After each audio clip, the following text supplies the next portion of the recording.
Praise the lord. హల్లెలూయా. దేవునికి మహిమ కలుగునుగాక. క్రీస్తునందు నా ప్రియమైన దేవుని బిడ్డలని మీ అందరికీ ఉదయకాలపు శుభములు తెలియచేస్తున్నాను. మన ప్రభువును రక్షకుడైన దేవుడు ఇంతవరకు ఆయన మనల్ని కాపాడి సంరక్షిస్తూ వస్తున్నారు. ఆయన మనకు చేసిన ప్రతి మేలుకు మనం మానక ఆయనకి కృతజ్ఞతాస్తుతులు చెల్లిస్తూ ఆయన యొక్క సన్నిధిలో మనం ఆయన్ని కీర్తించి గణపరచబద్దులమై ఉన్నాం. హల్లెలూయా. ప్రియులారా, మరి దినపు దేవుని యొక్క లేఖనంలో ఉండే ఒక చక్కటి మాటలు మనం జ్ఞాపకం చేసుకుందాం. 118వ కీర్తన 6వ వచనంలో రాయబడినటువంటి మాటను మనం జ్ఞాపకం చేసుకుందాం. యెహోవా నా పక్షమున ఉన్నాడు కనుక నేను భయపడును, నరులు నాకేమీ చేయగలరు. హల్లెలూయా. ఈ వచనం చాలా ధైర్యాన్ని, విశ్వాసాన్ని మనకు కలుగు చేస్తూ ఒక నిరీక్షణతో, విజయముతో కూడినటువంటి ఆనందంలో మనం కొనసాగేటట్లుగా ఈ యొక్క వచనం మనకు నేర్పుతుంది. ఈ యొక్క వచనంలో 3 విషయాలు మీకు నేను తెలియచేయాలనుకుంటున్నాను. ఒకటి, దేవుని యొక్క ప్రేమ, God's love. Second, God's protection. Third, God's deliverance. Hallelujah. So ఈ యొక్క 3 మాటలు మనం జ్ఞాపకం చేసుకుంటే, మొదటిగా దేవుడు మన పక్షాన ఉన్నాడు అన్నటువంటి మాటను మనం చూస్తున్నాం. సో ఆయన ఎవరి పక్షాన ఉంటాడంటే, దైవజనుడు పేతురు అంటాడు కదా, దేవుడు అహంకారులను ఎదిరించి దీనులకు కృపణిస్తాడు. ఆయన ఎవరితో ఉంటాడంటే దీనులతో ఉంటాడు.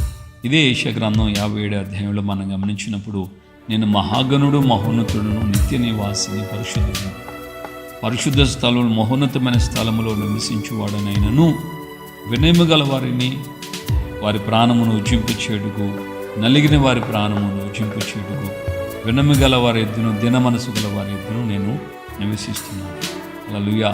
సో యెషయా గ్రంథంలో చెప్పబడిన మాట ప్రకారంగా ఈ యొక్క 118 వచనాన్ని లింక్ చేసి చూస్తే, యెహోవా నా పక్షాన ఉన్నాడు. ఎప్పుడు ఉంటాడు ఆయన మన పక్షాన అంటే, మనము ఆయన సన్నిధిలో వినయము, దీన మనసు కలిగి ఉన్నప్పుడు ఆయన మన యొద్ద నివసిస్తాడు. ఎందుకంటే మన ప్రాణంను ఉజ్జింప చేయడానికి, తన ప్రేమ చేత మనల్ని ఆయన ధైర్యపరచడానికి.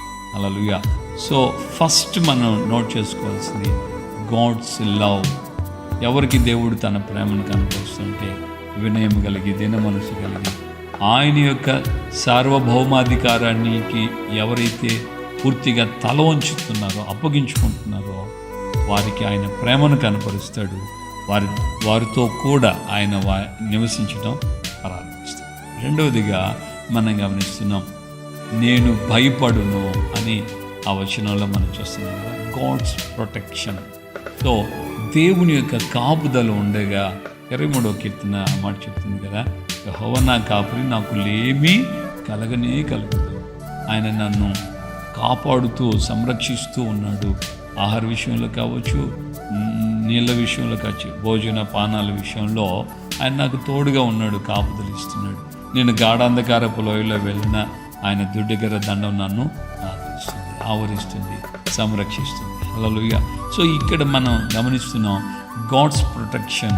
నేను భయపడను, యెహోవా పక్షాన ఉన్నాడు, నేను భయపడను. గాడ్స్ ప్రొటెక్షన్, దేవుని యొక్క కాపుదల అనుగ్రహించబడుతుంది.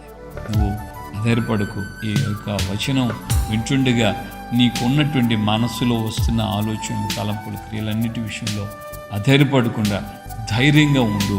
దేవుడు నాకు తోడుగా ఉన్నాడు, నేను భయపడను. యెహోవా పక్షమున ఉన్నాడు, నేను భయపడను. నేను నోరు తెచ్చి కన్ఫర్మ్ చేయి. ప్రతిరోజు, ప్రతి క్షణం నువ్వు ఎప్పుడైతే భయము, భీతి, ప్రాణాపాయం, అపాయము ఇవన్నీ సంభవిస్తున్నప్పుడు ధైర్యంగా చెప్పాలి, యెహోవా నా పక్షమున ఉన్నాడు, నేను భయపడను. Hallelujah. Third, God's deliverance. So ఎంత అమేజింగ్గా గాడ్స్ డెలివరెన్స్ అద్భుతంగా ఉంటుందంటే, దేవుడు మనల్ని ఎవరి చేతులు, ఏ మానవుని చేతులు పడినివ్వకుండా అనుక్షణమైన మనల్ని తప్పిస్తూ కాపాడుతూనే ఉంటాడు. దేవుని యొక్క దాసుడు పౌలు గారు కూడా రోమీయులకు రాసిన పత్రికలు ఆయన్ని మాట్లాడాడు కదా, దేవుడు మన పక్షముగా ఉండగా మనకు విరోధి ఎవడు, మనల్ని ఎవడు ఏం చేస్తాడు, ఎవడు మనల్ని ఏం చేయలేడు. దేవునికి మహిమ కలుగును గాక.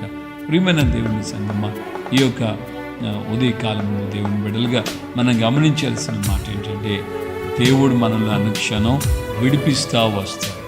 ఆయన మనకు ముందుగా వెళ్తాడు. ఆయన తన దూతల్ని మనకిస్తాడు.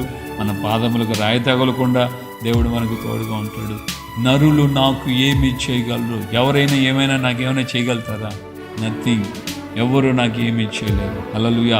సో ఈ రోజున మనం గమనించాల్సినటువంటి ఈ మాటను బట్టి ధైర్యం తెచ్చుకొని ఈ పరిచర్యలో, మన కర్మల్ రివైవల్ మినిస్ట్రీ పరిచర్యలో ఈ యొక్క చిలకలూరిపేటలో ఉన్న పరిస్థితి కొంచెం నేను వివరిస్తున్నాను. ఈ మందిరం చుట్టూ చాలా చాలా చాలా పెద్ద పెద్ద అపార్ట్మెంట్లు తయారైపోతున్నాయి. ఒకప్పుడు ఎందుకు పనికిరాన్ని విసిరివేయబడినటువంటి స్థలముగా ఉన్న ఈ స్థలాన్ని దేవుడు నివాసులు కలిగిన పట్టణంగా, ప్రాంతంగా మారుస్తున్నాడు. మంచిదే. ఈ సమయంలో కొంతమంది రూమర్స్ ప్రారంభించారు. రూమర్స్ ఈ యొక్క పరిచర్యకి వ్యతిరేకంగా వారు పోరాటం చేశారని నాకు వినికిడి. నేను కూడా కొన్ని విషయాలు ఆత్మీయంగా నేను గుర్తుపట్టాను. ఈ పరిచర్యకు వ్యతిరేకంగా, ఈ పరిచర్య సావ్యంగా సాగకూడదని, పరిచర్య అభివృద్ధి కాకూడదని సాతాను శక్తుల్ని వారు ఈ పరిచర్య మీదకి వారు ప్రేరేపించి నడిపిస్తున్నారు. కానీ దేవుని సన్నిధిలో హృదయపూర్వకంగా, విశ్వాసంగా, సంతోషంగా ఆయనకి ప్రార్థన చేస్తున్నాం.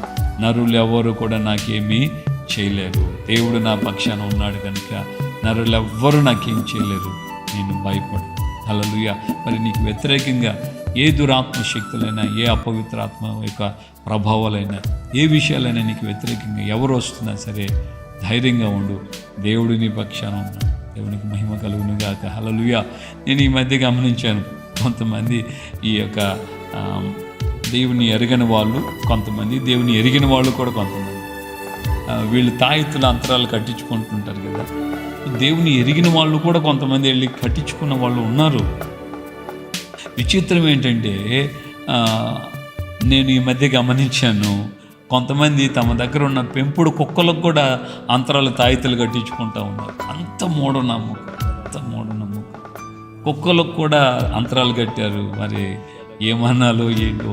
మళ్ళా చాలా సాధారణమైనటువంటి ఎవరో వ్యక్తులు కూడా కాదు, పెద్ద బడాబాబులుగా పేరుగాంచి మా కులం పెద్దది, మా యొక్క సంపాదన పెద్దది, ఇంట్లో చెప్పుకొని లోకంలో ఆడంబరాలు చెప్పి గొప్పలు చెప్పుకునే వాళ్ళల్లో ఎంత జ్ఞానం ఉందో అని నేను అనుకున్నాను.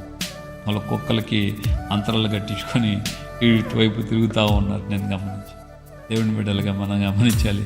మనకి ఏ అంతరాలు అవసరం లే. మనకు ముందైనా వెనకాలైనా చీపురు కట్లు, ఇనప కడ్డీలు మన గుమ్మాల్లో అవసరం లేదు. వేటికి మనం భయపడిన అవసరం లే. మన ఇంటి ముందు ఈ దిష్టి బొమ్మలు ఏమి ఉండని అవసరం లేదు. హల్లెలూయా. మన ఇంటి ముందు ఈ యొక్క గుమ్మడికాయ ఎలాడా తీయాల్సిన పని లేదు. నిమ్మకాయలు ఎవరో జుట్లు తీసుకొచ్చి ముళ్ళు వేసుకొని పెట్టుకోవాల్సిన అంతకంటే దారుణమైన విషయాలు ఏమీ లేవు. హల్లెలూయా. మన దేవుడు మనకు తన రక్తాన్ని ప్రోక్షణగా చేశాడు. తన ఆత్మను మనకు చుట్టూ కవచంగా ఉంచాడు. తన యొక్క వాక్కు చేతన ఆయన మనకు ప్రొటెక్షన్ ఏర్పాటు చేశాడు. నరులు నాకేమీ చేయలేరు. ఆమేన్. హల్లెలూయా. ధైర్యంగా ఉండు, విశ్వాసంతో ఉండు. ప్రభు సన్నిధిలో ప్రార్థనలు ఏకీభవించు. ప్రభుకు చెప్పు, బా నువ్వు నా పక్షాన ఉన్నావు, నేను భయపడును, నరులు నాకు ఏమీ చేయలేదు. హల్లెలూయా. ప్రార్థన చేసుకుని, ప్రేమగల తండ్రి, మీ పాదాలు స్తోత్రాలు. ఇంతవరకు మీరు కాపాడి కృప చూపించారు, అంతే స్తోత్రం తండ్రి. ఈ యొక్క 118వ కీర్తన 6వ వచనం ప్రకారంగా అయ్యా మీరు మాకు తోడుగా ఉన్నందుకు స్తోత్రాలు అయ్యా. మీరు మాకు తోడుగా ఉండటం మాత్రం కాకుండా మాకు ధైర్యాన్ని ఇచ్చారు అయ్యా, మాకు విడుదల అనుగ్రహిస్తున్నారు. అలాగే మాకు కాపుదల, సంరక్షణ కూడా మీరు అనుగ్రహిస్తున్నారు.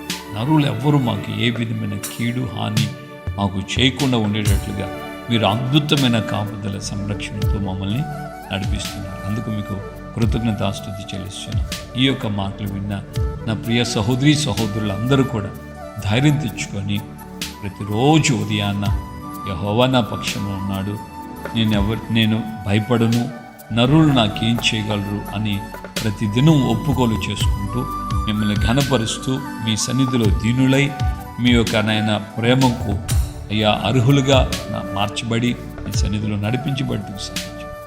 God's love, God's care, God's deliverance, ఈ 3 విషయాలు మాకు మీరు విషదపరిచారు. ఈ మాటలన్నీ మా గుండెల్లో దాచుకొని భద్రపరచుకొని దినదినము వాటిని మేము నెమరు వేసుకుంటూ మీ సన్నిధిలో మీ యొక్క మహిమలో మీరు ఆకుల్లో మేము కనబడేటట్లుగా అయ్యా మా జీవితాలు ముందుకు సాగించబట్టుకు సహాయించు. ఘనత, మహిమ, ప్రభావాలు మీరు మాత్రం పొందమని యేసయ్య పరిశుద్ధ నామంలో ప్రార్థన చేసి పొంది ఉన్నాము తండ్రి. ఆమేన్. ప్రభు అయిన యేసుక్రీస్తు కృపయు తండ్రి అయిన దేవుని ప్రేమ పరిశుద్ధాత్మిక అన్యోన్య సహవాసం సమాధానం ఇప్పుడు ఎల్లప్పుడు సకల పరిశుద్ధులకి మనకును ప్రభు రాకడ పర్యంతం ఆయన యందు విశ్వాసం ఉంచి దైవికంగా నడిపించబడడానికి తీర్మానం చేసిన వారందరికీ ఆయన కృప తోడే ఉండి నడిపించునుగా. ఆమేన్, ఆమేన్. హల్లెలూయా. ప్రభుపేట అందరికీ వందనాలు. సంతోషంగా ఉండండి. హృదయంలో ఒక విశ్వాసంతో, పరిపూర్ణమైన విశ్వాసంతో ధైర్యంగా ఉందాం. యెహోవా నా పక్షమున ఉన్నాడు, నేను భయపడును, నరులు నాకు ఏమీ చేయగలరు అన్న ధైర్యం, విశ్వాసంతో మనం ముందుకు కొనసాగించబడదాం. కృపా విధంగా మనల్ని దీవించి బలపరిచి నడిపించుకుందాం. హల్లెలూయా. భయపడకుండా ధైర్యం తెచ్చుకొని అనేకులు కూడా షేర్ చేయండి. వాళ్ళు కూడా దేవుని యొక్క సన్నిధిలో బలపడి ఆయన యొక్క సన్నిధిలో వారు దీవించబడి ఆయన నామాన్ని కనపరిచే పాత్రలుగా, బిడలుగా మారుతారు. Praise the Lord. అందరికీ వందనాలు.